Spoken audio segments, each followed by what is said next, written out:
Hello மக்களே, group டிக்கு வந்து பார்த்தீங்கன்னா சிட்டி இன்டிமேஷன் வந்து ரிலீஸ் ஆயிருக்கு. உங்களுக்கு வந்து என்னைக்கு எக்ஸாம் அப்படின்னு சொல்லி மறக்காமல் போய் செக் பண்ணிக்கோங்க. குரூப் டி அப்ளை பண்ண எல்லாருமே வந்து செக் பண்ணுங்கள்.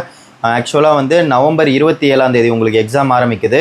இன்கேஸ் உங்களுக்கு நவம்பர் 27 ஃபஸ்ட் ஷிஃப்ட்டோ செகண்ட் ஷிஃப்ட்டோ தேர்ட் ஷிஃப்ட்டோ இருந்ததுன்னா இப்போ நீங்கள் செக் பண்ணிங்கன்னா உங்களுக்கு தெரிஞ்சிடும். சரிங்களா? எப்படி செக் பண்ணணும் அப்படின்னு சொல்லி நான் உங்களுக்கு தெளிவாக சொல்கிறேன். அதுக்கு முன்னாடி வந்து இப்போ இன்கேஸ் நவம்பர் 27 உங்களுக்கு எக்ஸாம்னா சிட்டி இன்றைக்கி தெரிஞ்சிடும். உங்களுக்கு சென்னையில் நடக்க போதா இல்லை வேறு எங்கேயாவது நடக்க போதான்னு சிட்டி தெரிஞ்சிடும். பட் வந்து ஆக்சுவலான எக்ஸாம் சென்டர் எங்கே அப்படின்னு சொல்லி உங்களுக்கு 4 நாளைக்கு முன்னாடி தான் தெரியும். அதாவது ஆல் டிக்கெட் வந்து உங்களால் 23 தான் டவுன்லோட் பண்ண முடியும். இன்கேஸ் உங்களுக்கு 28 எக்ஸாம்னா உங்களுக்கு ஆல் டிக்கெட் வந்து பார்த்தீங்கன்னா 24 தான் டவுன்லோட் பண்ண முடியும். அதுக்கப்புறம் உங்களுக்கு 28 எக்ஸாம்னா மேக்ஸிமம் இன்றைக்கி வராது, நாளைக்கு நீங்கள் செக் பண்ணணும்.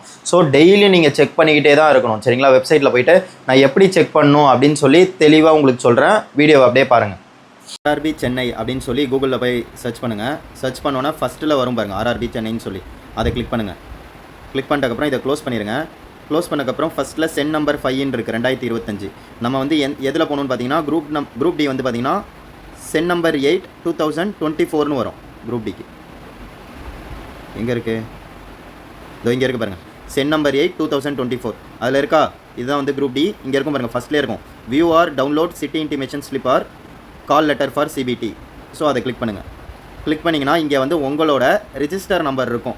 நீங்கள் அப்ளை பண்ணும்போது உங்களுக்கு ஒரு ரிஜிஸ்டர் நம்பர் வந்திருக்கும் பிடிஎஃபாக. அந்த ரிஜிஸ்டர் நம்பர் கொடுத்துட்டு உங்களோட டேட் ஆஃப் பர்த் கொடுங்க. கொடுத்துட்டு இந்த கேப்சா ஒன்று இருக்கு பாருங்கள், அந்த கேப்சாவை டைப் பண்ணிக்கோங்க.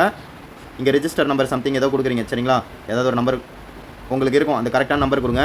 அதே மாதிரி டேட் ஆஃப் பர்த் கரெக்டாக கொடுத்துக்கோங்க. கொடுத்துட்டு இங்கே இந்த கேப்சா என்ட்ரு பண்ணுறீங்க. என்ட்ரு பண்ணிட்டக்கப்புறம் லாகின் பண்ணுங்கள்.